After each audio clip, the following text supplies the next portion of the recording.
Hi everyone, welcome to the Philomet. Aku Edwin Wijaya. Dan aku Aufar Satria. Kami berdua adalah konsultan strategi nih yang suka ngomongin macam-macam hal. Di podcast ini kita bakal diskusiin banyak topik dari politik, bisnis, investasi, dan keuangan, dan juga topik lainnya seperti fisika, filosofi, dan agama. Walaupun kami memiliki pekerjaan yang sama, tapi kami datang dari background edukasi, keluarga, dan latar belakang yang sangat berbeda. Oleh karena itu, kami bakal membawa berbagai perspektif dari kita masing-masing saat kita berdiskusi mengenai topik-topik tersebut. Bila kalian punya topik yang mau kita diskusin juga, langsung aja menghubungi kami di Instagram @philomet.id. Thank you guys. Cheers.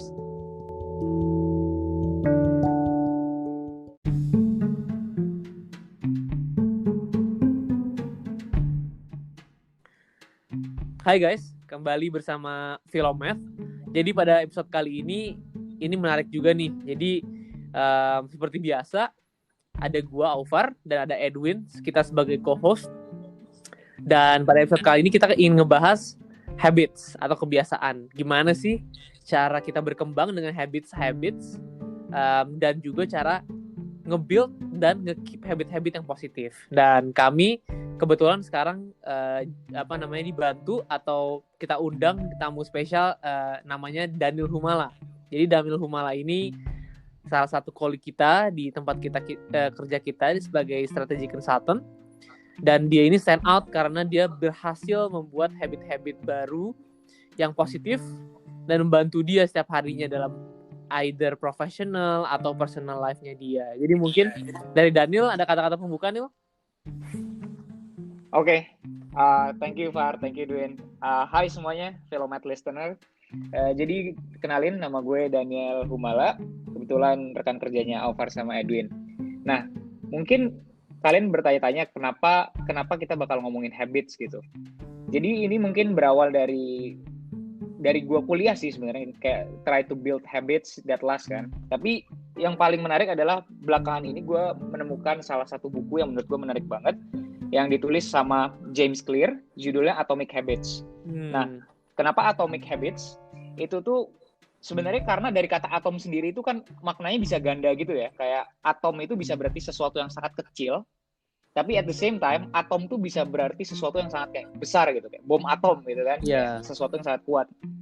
Nah, jadi habits tuh sebenarnya kayak gitu loh. Bahwa kalian tuh melakukan sesuatu yang kecil tapi dampaknya tuh bisa gede banget di masa depan.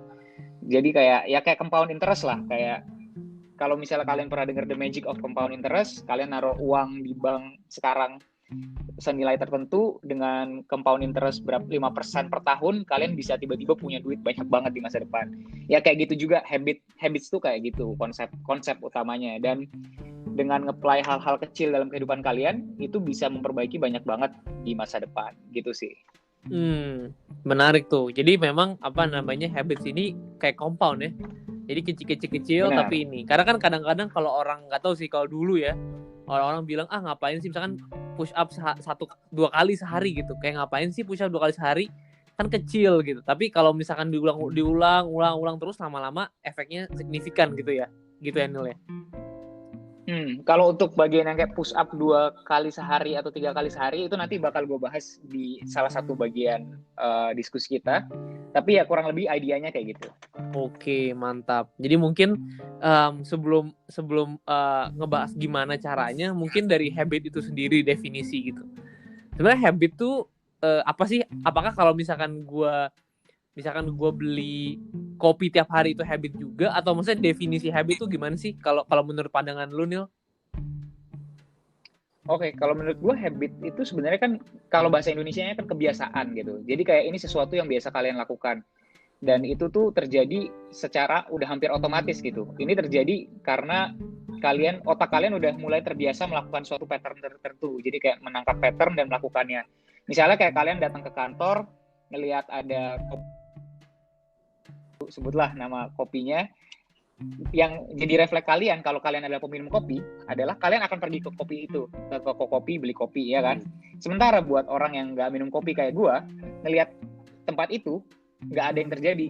Somehow satu tempat yang sama bisa terjadi 2 habits yang berbeda kan, dari orang yang berbeda gitu. Dan itu nanti bakal ketais sama yang disebut sama identity gitu. Kayak identitas kalian tuh apa sih? Dan identitas, sebenarnya perubahan yang paling penting untuk mengubah habits itu justru perubahan identitas. Kayak kalau kalian berusaha berhenti ngerokok gitu, akan jauh lebih baik atau jauh lebih mudah kalau memang kalian udah punya mindset bahwa kalian ini bukan perokok, atau kalian ini memang ya kalian udah berhenti merokok gitu lah, instead of kalian trying to quit to smoke gitu. Kalau kalian pakai mindset gua mau berhenti merokok, berarti saat itu di mindset lu adalah perokok yang berusaha berhenti gitu, bukan orang yang sudah berhenti merokok, atau ya gitulah, kurang lebih kayak gitu. Maksudnya identity ini kayak gimana ya, Daniel? Maksudnya kayak identity kamu bukan perokok itu bakal membuat kamu beneran gak jadi perokok gitu. Tapi cara bikin identity-nya apa? Bukannya itu dari kebiasaan kamu juga ya? Nah, benar. Jadi kalau misalnya yang kebanyakan ngebuat orang itu gagal dibikin sebuah kebiasaan adalah karena mereka benar-benar purely fokus only on the outcomes gitu. Kayak gue pengen berhenti merokok, instead of trying to change the mindset first. Menurut gue, tapi benar Edwin bahwa itu tuh ada korelasinya antara identity sama apa yang kamu lakukan. Jadi ketika kalian ngelakuin sesuatu itu, when you do something, you cast a vote against what you are trying to do gitu. Jadi kayak kalau misalnya lu insist bahwa gue bukan perokok, terus ketika lu melihat perokok, lu berusaha kayak, oh enggak, gue nggak ngerokok. Semakin sering lu melakukan itu, semakin akan tertanam di mindset lu bahwa, oh gue bukan perokok. Atau sebaliknya, ngomongin identity, gue suka olahraga. Karena gue suka olahraga, gue berusaha tiap pagi bangun langsung pergi ke gym. Awalnya pasti nggak enak karena kayak itu bukan kebiasaan kalian gitu kan, nggak biasa bangun pagi. Tapi makin lama kalian insist bangun pagi ke gym, besoknya gitu terus lama-lama itu yang jadi sesuatu yang kayak kebiasaan. Dan ketika kalian nggak melakukan itu jadi sesuatu yang sekarang nggak biasa gitu. Kayak, oh gue biasa nge-gym, tiba-tiba gue nggak nge-gym, itu bakal jadi sesuatu kayak aneh aja gitu. Karena identiti kalian udah berubah seiring outcome. Oke, jadi maksudnya gini ya Nila, jadi menarik banget tuh yang tadi lo bilang. Jadi actually kebiasaan dan identity itu sangat interlink gitu ya. Jadi kalau mindset lu itu A, benar, maka apapun yang lu lakukan itu akan selaras dengan identitas lu gitu. Jadi mungkin ini adalah ini kali ya, step one kali. Jadi untuk misalkan gue mau sehat gitu, gue mau body gue bagus gitu kan misalkan. Oke, berarti gue harus pertama mikir bahwa gue ini adalah seorang olahragawan gitu ya. Baru nanti gue pelan-pelan nge-build the activity. Kayak gitu maksudnya Nil. Benar. Tapi ini mungkin disclaimer bahwa ini tuh bagian teoritisnya. Secara teori gampang lah ngomong kayak gitu. Iya. Tapi apakah kenyataannya gampang? Nah itu nanti bakal kita bahas lebih lanjut. Kayak gimana sih caranya supaya soalnya kan kayak misalkan bisa mudah gitu. Kayak misalkan ada orang tapi bisa lebih mudah. Obesitas gitu. Ini contoh aja ya. Contoh gitu, misalnya ada orang obesitas, terus kan nggak mungkin kan di mindset dia, oh gue olahragawan in day one gitu, nggak mungkin kan. Kalau gue ngeliat misalkan kalau orang yang ngeliat ke kaca juga dia akan menyadari dia bukan olahraga, maksudnya pada saat mulai dia bukan olahragawan gitu. Jadi mungkin tuh susah gitu ya maksudnya tadi ya, maksudnya. Iya, betul. Jadi memang secara teori kayak gitu, tapi apakah prakteknya seperti itu? Nah, itu yang nanti bakal kita bahas. Gimana Win? Ada pertanyaan mungkin sebelum kita maju lagi? Mungkin kita lanjut dulu sih, soalnya ini menarik banget. Karena di pikiranku itu selalu identitas kita adalah apa yang kita kerjain. Tapi kalau dari Daniel, katanya kita mesti ganti identitasnya dulu, ntar yang kita kerjain baru berubah. Menarik banget nih, kebalik jadinya. Oke, jadi mungkin kita masuk ke ke segmen berikutnya in terms of how to build habits Neil. Jadi coba aja misalkan gue kasih contoh kali ya. Betul. Misalkan tiba-tiba hari ini gue mau buat habit, gue mau bangun jam 5 pagi setiap hari gitu. Kita pakai satu case itu ya. Misalkan kalau dari praktik lu gimana Neil biasanya kalau untuk nge-build step by step-nya? Nah, sebenarnya step by step-nya menurut gue yang paling penting lu tentukan adalah kayak lu mencari apa yang pengen lu raih gitu, apa yang pengen lu achieve dari nge-build suatu habits. Jadi kayak punya goals gitu. Kayak misalnya gue pengen bikin habit karena gue pengen lebih kurus gitu, atau gue pengen bikin habit karena gue pengen lebih banyak baca buku gitu misalnya. Nah, tapi di sini perbedaannya, kayak kalian nyadar nggak kalau misalnya kayak atlet-atlet yang di Olimpiade gitu, sebenarnya atlet yang menang sama atlet yang kalah, goalsnya sama kan? Goalsnya itu sama-sama menang. Tapi kenapa ada yang menang, ada yang kalah gitu? Nah, itu tuh menurut gue karena sistem yang mereka jalani berbeda gitu. Dan major part of building a habit itu sebenarnya building a system that works for you. Gimana tuh maksudnya? A system that works for you itu kalau misalnya dari bukunya si James Clear itu ada kayak semacam 4 hal kunci lah yang bisa lo lakukan untuk ngebuat suatu habit itu lebih mudah, atau sebaliknya kalau ada habit yang lo mau hilangkan, kayak ada orang mau berhenti ngerokok, orang mau berhenti nonton bokep gitu misalnya. Ya, tapi ada 4. Jadi 4 kunci itu adalah yang pertama kayak make it obvious gitu. Make it obvious itu gimana? Kayak kalau misalnya kalian mencoba misalnya bangun jam pagi bisa deh, minum tiap pagi, minum 2 gelas tiap pagi. Coba kita pakai itu anchor-nya. Menurut gue anchor-nya kurang pas sih, karena kayak kita lagi ngomongin kita lagi ngomongin target ya. Oh, misalkan gue mau target ke gitu gym deh, ke gym tiap hari ke gym. Benar. Ya, lagi ke gym gitu. Make it obvious gitu. Gimana caranya kayak ketika kalian bangun pagi, kalian gak usah mikir lagi bahwa kalian harus ke gym. Nah, contoh yang mungkin gue pernah lakukan dalam kehidupan gue sebelum COVID era ini adalah gue selalu gue naruh sepatu olahraga gue di samping pintu keluar kosan. Jadi ketika gue mau keluar kosan, gue selalu, atau ketika gue bangun pagi, gue udah ngeliat bahwa di ujung pintu kamar gue itu ada sepatu. Jadi kayak gue udah ada mindset bahwa kayak obvious gue harus pergi ke gym. Itu yang pertama. Kedua, make it attractive gitu. Kayak gimana sih caranya supaya nge-gym itu menarik?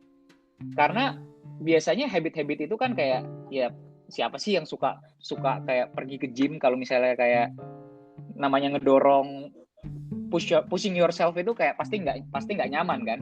Nah, tapi kalau misalnya kayak kalian try to make it attractive, misalnya contoh yang lagi gue lakukan di era COVID ini adalah kayak gue nggak suka banget treadmill, tapi for the last 2-3 months gue udah kayak treadmill hampir tiap pagi.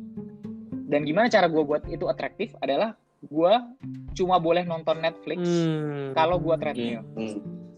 Jadi itu kan sesuatu yang ini kayak kalau istilahnya James Clear tuh kayak habit bundling gitu loh. Kayak lu ngebundle sesuatu yang lu sangat suka sama sesuatu yang lu nggak suka tapi lu tahu bakal beneficial for your life. Nah, jadi in that case gue kayak anjir, gue mau nonton The Office, maka gue harus treadmill pagi ini. Kalau enggak gue nggak nonton, gitu kan? Atau gue mau nonton apapun series baru yang baru keluar, mungkin Space Force kalau Alvar. Iya. Terus gimana? Gitu. Nah, itu yang kedua. Terus yang ketiga tuh make it easy. Jadi kayak make it easy itu kayak kalian harus distract. Untuk membuat suatu habit yang baik, kalian harus remove any kinds of barriers. Dan sebaliknya kalau kalian mau ngilangin suatu habit yang buruk, kalian harus add so many barriers gitu. Kayak misalnya ke gym, barriersnya apa sih? Barriers yang paling gede adalah kayak bangun tidur, kayak gue pasti pengen tidur lagi dong, ya nggak? Maka gimana caranya? Kalau gue pribadi, gue naruh headphone gue di meja di seberang kasur gue. Jadi gue mau nggak mau, gue harus bangun, terus gue harus matiin alarm gue yang jauh. Karena kalau nggak, gue juga nggak bisa tidur anyway, karena ribut kan. Setelah itu, di samping HP gue itu, gue biasanya suka naruh tulisan supaya, ya ini bagian yang pertama tadi, bagian pertama, make it obvious, kayak workout gitu. Kayak, gue harus workout. Jadi gue langsung rapiin kasur gue, supaya gue nggak tergoda untuk tidur lagi, terus gue langsung pergi ke gym. Dan gue mencoba sebisa mungkin barrier gue ke gym itu sedikit. Contohnya adalah memilih gym yang deket rumah. Dan ini, trust me guys, it will change your life. Kalau lu milih gym yang deket sama yang beda, yang jarak 30 menit itu kayak night and day. Gue waktu itu pernah kayak diajakin temen gue kayak nge-gym di suatu tempat yang lumayan jauh. Awal-awalnya sih seru, memang, dan aktivitasnya seru, tapi gila, kayak gue nggak mau sih kayak setengah jam pergi ke tempat yang jauh ini gitu. Mending gue kayak ke gym yang paling deket di kosan gue. Waktu itu kosan gue deket ke Lotte, yang kayak Iya, kalau naik iya, ojek iya. cuma 5 menit gitu. Oke. Terus yang keempat, Mil? Nah, yang keempat itu make it immediately satisfying gitu. Jadi kayak ketika lu ngelakuin itu, kayak lu reward yourself menurut gue. Dan sebaliknya kalau lu melakukan sesuatu yang lu nggak suka, try to punish yourself gitu. Jadi dengan kayak gitu, kalian udah mengasosiasikan si aktivitas ini dengan sesuatu yang satisfying. Contohnya, kalau gue nge-gym hari Sabtu, gue suka nge-gym di GI, di salah satu chain fitness yang gede di GI. Dan yang gue paling tunggu-tunggu adalah ketika setelah selesai gym dan gue sauna di situ atau spa. Kayak menurut gue itu kan immediately satisfying. Dan gue nggak mungkin dong kayak pengen sauna doang, kayak datang ke tempat fitness tapi nggak ngapa-ngapain. Itu kan konyol gitu. Makanya itu gue pair sebagai kayak reward kalau gue pergi nge-gym hari Sabtu di tempat yang agak jauh ini gitu. Dan sebaliknya kalau misalnya kayak gue recently gue nggak ada mencoba ngilangin habit yang buruk sih, tapi gue pernah ngasih saran ke teman gue yang misalnya perokok gitu. Kalau misalnya dia mau berhenti ngerokok dan dia misalnya ketemu dia ngerokok, dia harus ngumpulin uangnya misalnya sekian untuk disumbangin gitu. Lama-lama itu jadi burden gitu loh, kayak wah masa gue ngerokok cuma 20.000 sebungkus, tiba-tiba gue mesti ngasih donasi 50.000 atau 100.000 gitu. Ya baik sih ngasih donasi, tapi kan kayak at the same time lu ngerasa bahwa lu nggak mau melakukan itu gitu. Lu bukan melakukan itu karena lu mau kan. Jadi kayak semacam punishment gitu. Punishment ini menarik sih, Nil. Soalnya aku pernah baca nih. Mungkin sedikit out of topic, tapi ini menarik banget nih. Jadi ini salah satu aplikasi untuk ini ada satu aplikasi nih untuk merubah bad habit kamu. Jadinya setiap kali kamu mau melakukan bad habit itu, kamu mesti melakukan donation. Tapi masalahnya orang-orang itu masih ngelakuin bad habit mereka karena mereka merasa dengan mereka memberi donation, mereka jadi boleh kerjaan itu. Kembali ke jadi bisa benar. Gue nggak pernah kepikiran bisa kayak gitu sih. Tapi benar itu bisa terjadi, benar. Kalau kayak gitu gimana, Nil? Apakah punishment-nya kurang berat gitu jadi ya? Iya, nah kalau ini mungkin kalau misalnya kalian follow salah satu YouTuber yang suka ngomongin habits. Oh iya. Kalau nggak salah Thomas Frank. Dia pernah ngomong bahwa kalau, ya lo tau kan? Dia pernah ngomongin bahwa kalau bisa, memang punishment-nya jangan kecil-kecil. Karena kalau kecil lu nganggap itu enteng gitu. Sekarang kalau misalnya donasi gocap, ya lu mikir kayak ya udahlah rokok 20.000, donasi gocap 70.000, ya udah. Istilahnya biaya gue buat ngerokok adalah 70.000. Sekarang gimana kalau misalnya gue bikin, misalnya tadi Alvar, gimana sih caranya gue bangun jam 5 pagi? Kalau misalnya kita type ke si poin nomor 4 ini di mana lu bikin unsatisfying, lu bilang aja. Jadi si Thomas Frank pernah ngejelasin soal salah satu aplikasi online gitu, kayak lu auto bisa tweet gitu ya. Ngirim tweet memalukan tweet gitu at certain. Ya betul, auto tweet. Dan kalau misalnya bukan memalukan, jadi kalau misalnya kayak ada orang yang reply gitu, dia bakal kayak transfer 2 juta gitu. Lu mau nggak kayak gara-gara telat bangun jam 5 lu transfer orang kayak random people, teman-teman lu yang kayak ngeliat tweet lu, nge-transfer 2 juta? Gila. Jadi istilahnya punishment-nya harus inilah ya, harus berat, tapi ya yang membuat lu tuh bener-bener akan melakukan atau melakukan habit yang positif atau nggak melakukan habit yang negatif gitu lah ya. Benar.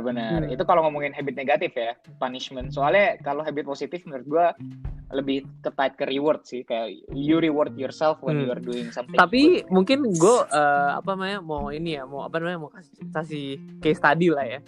Tapi sebenarnya gue juga baca kan si Atomic Habits ini gitu. Terus gue punya gue ada banyak kan mau establish habit. Misalkan baca buku, itu kan ya itu gue udah berhasil tuh baca buku gitu kan tiap hari. Cuman yang susah banget tuh menurut gue tetap bangun jam 5 pagi gitu. Makanya gue tetap jadi case terus kan, karena gue nggak berhasil gitu.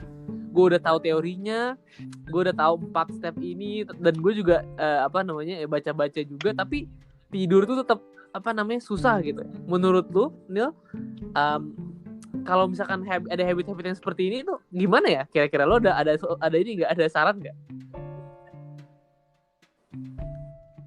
Nah, ini mungkin gue juga cukup lama experimenting with this type of habits gitu, kayak bangun jam 4.30, dan kita pernah discuss kan Far soal ini gara-gara si Joko Willink kayak post bahwa dia udah 2-3 tahun terakhir kayak selalu bangun jam 4.30 straight, nggak selalu post di Instagram tiap 4.30. Dan gue coba hal itu, it works for several time, tapi ternyata kayak, makanya menurut gue ini penting banget di awal. Kenapa lu pengen bikin that habit itu lebih penting.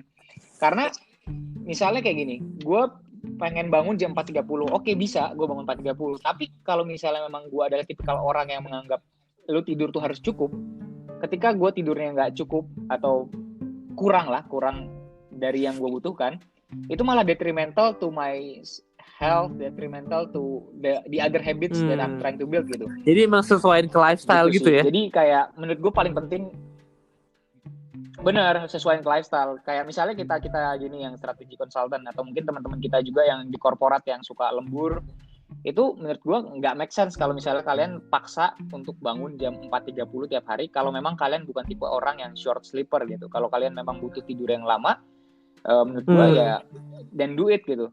Karena what matters is what you do when you are waking up gitu kan. Mungkin satu faktor lagi kali ya, gue nambahin kali ya. Menurut gue satu faktor yang penting buat nge-shape habit adalah environment lu nggak ya? Nggak sih, Nil? Jadi kayak kalau misalkan nih misalkan lu misalkan ada orang perokok, terus dia mau berhenti ngerokok, tapi semua temen deketnya ngerokok gitu. Misalkan dia daily, kerja orang ngerokok semua temen-temennya, ya dia dikasih rokok, terus dia ke rumah, misalkan keluarganya ngerokok semua, jadi kayak ditawar-tawarin rokok lagi. Jadi salah satunya itu ya, si environment ini ya, yang penting banget ya. Iya, jadi itu kait sama poin kita yang pertama tadi yang kayak make it obvious gitu. Make it obvious atau make it invisible kalau buat bad habits, itu sebenarnya benar-benar purely environmental design gitu. Kayak gimana cara kalian merancang lingkungan yang di sekitar kalian untuk mendukung atau untuk mereject suatu habit gitu. Nah, tadi untuk case yang kayak tadi, itulah kayak tantangannya certain habits gitu. Kayak kalau misalnya kalian misalnya ada orang yang try to stop smoking gitu, tapi ternyata lingkungannya semua ngerokok, itu bakal lebih susah, benar. Tapi bukan berarti nggak bisa kan. Dan gimana kalau misalnya kayak mereka udah try their best to design their environment, misalnya kayak pas jam-jam orang rokok gue pergi kemana gitu, pas jam-jam orang merokok gue pergi ngopi, atau kalau di rumah misalnya ya di kamar dia pasang strict rule nggak boleh ada rokok gitu misalnya. Tapi kalau misalnya memang itu pun susah, ya dia harus fokus ke poin nomor 2, nomor 3, nomor 4-nya. Jadi kayak ya udah gue emang udah bisa make it more obvious atau make it more invisible. Ya kalau bisa gue harus bikin kayak merokok itu makin gak enak buat gue. Merokok itu susah karena kayak banyak halangannya, kayak banyak protokolnya, dan bikin yang kayak tadi yang immediately punishing gitu. Kalau menurut kamu, Nil, lebih susah bikin habit baru yang bagus atau nge-stop habit yang lama yang buruk gitu? Kalau dari pengalaman gue sih, Dwin, menurut gue jauh lebih susah yang kedua ya. Maksudnya kayak ngeberhentiin suatu kebiasaan itu jauh lebih susah. Ya itu sama kayak kalau kita anak-anak engineering, kayak momentum, kayak inersia, kayak benda yang udah bergerak itu bakal lebih susah gitu untuk berhenti. Tapi sebenarnya sama juga sih, sebaliknya benda yang berhenti untuk bergerak harusnya sama ya. Iya. Nggak gitu. Tapi menurut gue, kalau dari pengalaman gue pribadi, ngeberhentiin suatu habit yang buruk tuh lebih susah. Kenapa ngebikin habit yang baru lebih gampang? Adalah mungkin karena kalian itu punya certain goals in mind gitu. Kayak ketika gue dulu try to go to the gym every day, gue tuh punya goals bahwa gue pengen lebih sehat gitu. Jadi kayak itu tuh sesuatu yang pengen lu raih instead of sesuatu yang kayak pengen lu hindarkan gitu kan. Jadi itu kayak jauh lebih obvious di kepala lu dibanding sesuatu yang kayak lu pengen berhenti Setuju gitu. sih. Setuju Oke, sih sama jadi Daniel. ngebuat yang baru itu kayak lebih itu, soalnya mungkin kita punya itu juga masih clean kali ya, masih clean slate gitu ya. Jadi kita ngebuat something baru. Benar. Oke. Betul. Terus kalau ini mungkin dari pengalaman aku nih, kalau misalnya untuk ngelakuin yang 4-4 itu kan kamu perlu disiplin ya untuk misalnya untuk tetap ngelakuin misalnya reward and punishment itu. Ini kadang misalnya contohnya mungkin yang nonton Netflix sama yang treadmill tadi. Itu untuk aku mungkin susah banget untuk disiplin diriku supaya tetap gak nonton Netflix kalau aku gak treadmill. Akhirnya mungkin aku bakal tetap nonton Netflix tanpa kalau kayak gitu, Nil. Gimana sih caranya bikin kamu membuat disiplin itu supaya kamu keep your own system gitu? Nah, sebenarnya gue selalu nyaranin ketika orang mau bikin habit adalah fokus only on one habit. Ini dulu kesalahan yang gue akui, gue pernah ngelakuin juga, adalah kayak namanya orang pas pertama kali ngeliat di YouTube gitu, kayak morning routine of successful people, night routine of successful people. Kita berusaha kayak melakukan semua yang mereka lakukan. Kayak, orang sukses bangun jam 5 pagi, habis bangun jam 5 pagi lu langsung olahraga, habis olahraga lu langsung baca buku, habis baca buku 30 menit lu dengerin podcast 20 menit pas OTW kantor. Terus habis OTW kantor lu langsung kayak bikin plan hari ini mau ngapain. Tapi menurut gue manusia tuh gak kayak gitu. Kita tuh bukan robot yang kayak bisa langsung di sistem, kayak kita akan melakukan hal itu. Makanya menurut gue cara paling baik adalah lu bener-bener fokus on building one habit. Dan gue ada istilahnya keystone habit gitu, kayak habit yang jadi kunci. Jadi ketika lu melakukan habit ini, nanti habit-habit yang lainnya akan berdatangan gitu. Contohnya adalah kayak ketika tadi Win, mungkin kalau misalnya lu coba 30 hari ke depan lu fokus bahwa gue mau treadmill sambil nonton Netflix. Nah di situ lu bakal keinget, atau misalnya kayak lu bakal berusaha mengingatkan diri lu ketika lu melihat Netflix, aplikasi Netflix itu hanya untuk lu berolahraga. Dan gimana caranya untuk ngebuat aplikasi itu lebih susah dijangkau ketika lu nggak berolahraga. Contohnya adalah kayak kalau misalnya kalian setting aplikasi di handphone kalian, kan itu bisa dipindah-pindahin tuh gridnya. Kalau gue selalu mindahin kayak aplikasi-aplikasi yang gue rasa mengganggu ke tempat yang ujung. Jadi ketika gue mau melakukan itu, ketika kayak gue mau buka Instagram, kayak itu actually takes me sometimes gitu. Meskipun sekarang iPhone membuat itu jauh lebih susah karena lu bisa tinggal tarik ke bawah terus ketik aplikasi. Tapi at least you're trying to put some boundaries between you and the application gitu. Oke. Itu berarti yang pertama ya, Terus yang pertama ya, make it obvious itu ya. Iya benar. Kalau ini kan justru make it invincible supaya si aplikasi Netflix lu nggak lu pakai kecuali lu nge-gym gitu kan. Atau mungkin kalau misalnya gini, Win, lu punya multiple devices, kayak lu punya iPhone atau lu punya iPad buat nontonnya, atau kalau misalnya spesifik mungkin di handphone lu hapus supaya lu kayak nggak nonton langsung. Tapi gimana? Berarti kalau gue mau nonton gue harus buka laptop. Nah, might as well laptopnya gue taruh di atas treadmill, gue sambil treadmillan, atau gue taruh di deket meja, di deket treadmill, gue sambil nonton sambil treadmill gitu. Oke, menarik. Mungkin ke terakhir kali, segmen terakhir itu, kalau misalkan udah 20 hari gitu, gue udah melakukan hal yang sama nih, Nil. Terus how to make sure itu stays for a lifetime gitu. Kayak karena banyak juga kan kayak misalkan gue udah nih baca buku tiap hari gitu 20 hari, terus ke hari kedua-2 gue lupa, hari kedua-3 gue males, hari kedua-4 udah hilang gitu. Gimana sih caranya supaya itu tuh bener-bener stick gitu? Sama mungkin berapa lama sih sampai satu hal tuh jadi habit? Nah, ini pertanyaan yang menarik nih. Jadi mungkin gue jawab yang pertama dulu ya, Alvar. Tadi pertanyaannya Alvar adalah gimana caranya ngestickin habit gitu. Mungkin yang kedua juga. Jadi kalau misalkan lu pass a certain threshold baru ntar lu jadi stick gitu. Ya. Oke, jadi yang pertama gimana sih? Menurut gue ini salah satu yang gue pelajari banget dari salah satu YouTuber favorit gue. Kalian mungkin harus check him out, namanya Matt D'Avella.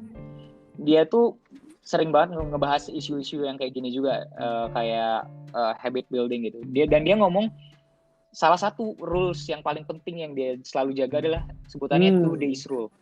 Jadi kayak never skip a habit for longer than 2 days. Kayak itu kayak semacam death sentence lah. Kayak kalau lu udah skip your habits for more than 2 days, kayak it will be much harder for you to try to get back on track. Oke. Nah, terus mungkin kalau kayak Edwin tanya, kayak berapa lama sih sampai habits itu stick? Nah, ini juga kayak objek yang menurut gue kontroversi karena banyak dari berbagai studi yang menyatakan berbeda. Ada yang bilang kayak setelah 40 hari kayak itu otomatis. Atau di bukunya Charles Duhigg yang The Power of Habits, itu kalau nggak salah berapa ya, 70 hari itu 77 hari sampai suatu habits itu stick. Nah, tapi gue justru lebih setuju sama point of view-nya si James Clear bahwa habit itu disebut habit as long as you are doing it gitu. Jadi kayak lu nggak boleh taruh deadline bahwa dalam 77 hari abis itu ini semua bakal jadi otomatis. Nggak kayak gitu. Itu bakal jadi jauh lebih mudah, tapi nggak berarti itu jadi sesuatu yang otomatis. Itu lu mesti tetap keep your system yang kayak yang tadi, make it obvious, make it attractive for yourself, make it easy, make it immediately satisfying gitu. Nah, dan mungkin gue ada poin yang menarik juga nih. Jadi kayak sering nggak sih kalian ngelihat kayak teman kalian trying to lose some weight, terus kayak pas awal-awal beratnya turun dikit, beratnya turun cepat, biasanya kayak gitulah patternnya. Beratnya turun cepat, terus kayak stagnan, terus akhirnya mereka berhenti ngelakuin apa yang mereka lakuin. Sering. Nah, itu tuh menurut gue James Clear tuh genius banget. Dia ngegambari ini sama kayak air panas. Jadi kayak lu bayangin ada air suhunya 25 derajat gitu. Sekarang lu panasin pakai kompor gitu. Kalau lu panasin dengan api yang kecil, dia kan suhunya bakal naik terus kan? Betul. Tapi dari suhu 25 sampai 100 derajat, wujudnya dia tuh apa? Air. Wujud dia tuh nggak berubah, wujud dia tuh tetap air. Jadi seolah-olah yang lu lakukan api itu sia-sia gitu kan. Iya, Padahal sebenarnya enggak, api itu terus-menerus meningkatkan si energi lu, tapi lu perlu ketemu suatu titik, dan di situ yang kayak disebut latent potensial lah kalau kita belajar engineering kan, kayak energi latensi kan. Di situ baru kayak lu akan berubah wujud gitu sampai titik tertentu. Jadi kayak itulah yang motivasi lu kayak supaya si habit ini bertahan gitu. Karena goalsnya apapun yang lu ingin raih tadi memang nggak bakal lu raih dalam waktu dekat. Memang ini topik yang nggak seksi gitu, ini bukan kayak The Secret yang kayak lu bisa tiba-tiba besok lu tiba-tiba super sehat, super keren gitu. Enggak, ini justru memang doing boring things, kayak ngelakuin sesuatu yang boring tapi setiap hari lu konsisten ngelakuin. Harus gitu. Truth lah ya, harus truthnya ya. Bener, sama kayak gini. Lu sekarang Alvar sama Edwin di posisi yang berbeda. Alvar nge-gym kayak sejam tiap hari selama 25 hari gitu. Itu berarti lu in total udah nge-gym 25 jam gitu kan. Sekarang gue suruh Edwin nge-gym 4 jam tapi hari Senin terus akhir minggu.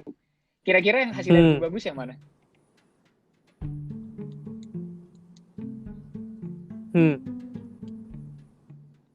Iya kan? Jadi kayak hasilnya pasti bakal lebih bagus yang kayak konsisten gitu, yang kayak kalian ngelakuin itu bener-bener rutin, kalian bener-bener try to improve yourself each and every day gitu. Jadi ini ya, maksudnya poinnya adalah kayak jangan cepat jangan cepat sedih atau kayak discourage kalau misalkan apa yang kita lakukan sebagai habit tuh nggak berbuah hasil gitu ya. Jadi memang kesabaran adalah kuncinya gitu ya, Nil ya. Benar.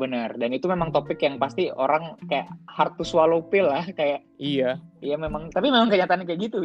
Sama kayak misalkan kayak iya ya, gue juga sering sih ngadepin gitu, kayak misalkan gue udah olahraga nih tiap hari tapi kok kayak gue lari masih capek-capek aja ya gitu kan, kok speed gue nggak nambah-nambah gitu. Tapi sebenarnya itu kita progres gitu, ada progres cuman nggak terlalu signifikan. Nanti kalau udah bener-bener eksponensial nanti baru tiba-tiba kerasa gitu lah ya. Benar. Oke. Menarik banget nih, Nil. Mungkin Edwin ada pertanyaan terakhir, Win? Menarik banget sih. Mungkin ini bakal aku langsung coba sih untuk mungkin yang paling mantap. Kalau lu mau stop yang buruk atau ini, Win? Atau gimana? Mungkin yang mulai yang gampang dulu. Yang aja. gampang dulu, satu-satu. Mungkin kalau misalnya untuk buku, mungkin aku taruh buku di sebelah tempat tidur.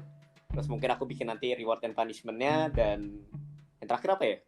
Make it immediately Make it easy. satisfying. Immediate Iya. ya. Kalau udah baca, Satisfying. Nah, tapi baca tuh Habis buku, abis itu boleh nonton gitu ya. Stacking. Mau nonton ya. Atau bukan, Iya. maksudnya kan kalau menurut gua kan lebih baik kayak one step at a time. Tapi jangan lupa Duin, kayak make it obvious itu menurut gua salah satu kuncinya ketika lu naruh misalnya di samping kasur lu jangan taruh itu samping sesuatu yang menarik gitu. Kalau lu naruh buku lu di samping HP. handphone, lu akan buka Instagram duluan. Atau kalau lu taruh itu samping PS4, lu bakal pegang PS4-nya duluan. Kalau taruh tempat tidur malah tidur duluan. Bener juga. Benar. Ya. Menarik. Oke, jadi menarik dari Daniel how to make a habit, dan cara-caranya tadi ada 4 step. Tadi yang pertama kalau nggak salah make it obvious ya. Benar. Abis itu make it apa yang kedua ya? Atraktif. Ya. Atraktif. Iya. Abis itu make it easy ya. Benar. Abis itu terakhir ada reward atau ada punishment untuk setiap kita ngelakuin habit gitu ya. Yes, correct. Oke, iya mungkin kita langsung coba nih. Mungkin yang pendengar juga nanti kalau misalkan mau nyoba langsung aja dicoba. Dan menarik banget. Mungkin itu recapnya. Thank you banget Daniel udah join sama kita. Mungkin ada kata-kata penutup nih dari lu terakhir sebelum kita end the podcast. Kata-kata terakhir ya paling thank you Alvar Edwin for inviting me out. Menurut gue ini sesi diskusi yang seru banget, dan gue berharap juga ini bermanfaat ya buat Philomath listeners. Dan satu hal yang tadi gue bilang kayak langsung lakuin aja gitu, kayak just do it, mulai aja dulu kayak dan ya mulai one step at a time gitu, kayak coba bikin satu habit saja, try. Kalau perlu kayak bikin 30 days challenge gitu, kayak challenge yourself to do something for 30 days, see yourself growing gitu. Itu sih dari gue. Thank you guys. Oke, thank you Daniel. Mungkin itu dari kita pada hari ini. Jangan lupa kalau misalnya ada topik yang ingin kita bahas, tulis di komen atau langsung ngomong aja ke kita. Oke, thank you guys. Thank you guys. Daniel. Thank you Daniel. Thank you. Bye guys.